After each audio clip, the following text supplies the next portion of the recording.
มันเป็นแอปที่คอยเอาประสบการณ์ทั้งหมดในการเฮ็ดอสังหาออกมาเนาะก็คือจุดแรกเริ่มเนาะเกิดจากปัญหาของลูกค้าอย่างเช่นว่า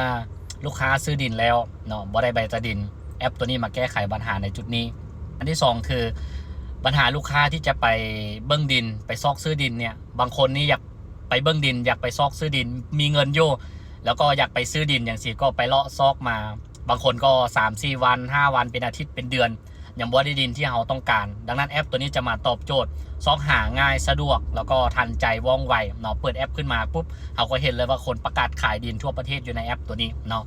แล้วก็อันที่3มาคือสำหรับคนที่ขายดินเนาะขายดินนี่ก็ถือโกงก็มีเช่นเดียวกันเด้อเนาะแล่นใบตะดินไปแล้วออกใบตะดินแล้วเขาบ่มาจ่ายเงินแบบที่เนาะแล้วก็บางเทื่อก็ถึกยึดใบตะดินไปแล้วเพราะเป็นชื่อของเขาแล้วเขาจะมาแก้ไขปัญหาจุดนี้ให้เนาะแล้วก็อันที่4ต่อมาคือนี่คือเป็นจุดที่สำคัญหลายเลยเนาะแบบว่า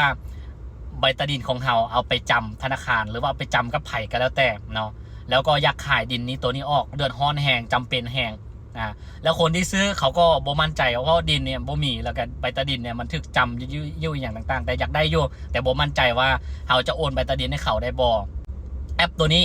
ก็จะมาแก้ไขปัญหาในจุดนี้วันนี้เพราะว่ามีคนที่ว่าซื้อดินผ่านแอปปุ๊บเนาะแล้วเขาจะมีกระเป๋าเงินอยู่ในแอปตัวนี้คือได้เงินเข้ามาแล้วนะได้เงินเข้ามาแล้วเขาก็สามารถที่จะ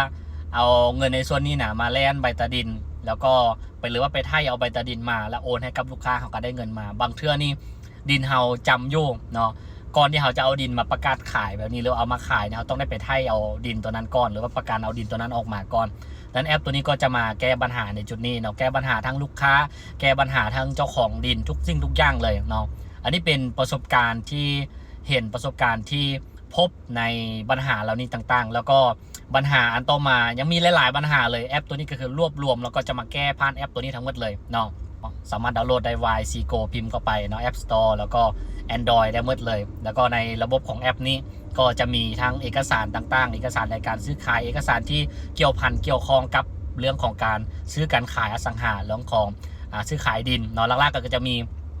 ดินมีคอนโดมีเฮือนหรือว่าสิ่งของต่างๆที่พักอาคารให้เช่าแล้วก็สถานที่ท่องเที่ยวก็จะมารวมอยู่ในแอปนี้เนาะก็จะเป็นการจ้างงานฟรีแลนซ์ต่างๆเกี่ยวกับเป็นสร้างเนาะก็จะรวมอยู่ในนี้ทั้งหมดเลยดังนั้นคนใดที่เห็นโอกาสเนาะก็สามารถโหลดแอปนี้มาสร้างรายได้ไปนำกันได้เนาะแอปตัวนี้ยังเปิดโอกาสให้กับนายหน้าเข้ามาสร้างโอกาสเพราะว่าบางเทื่อนี่นายหน้าก็ถือโกงหลายได้เนาะเขาขายดินไปแล้วว่าจะได้ 3% 2% หรือ 4% อย่างสิ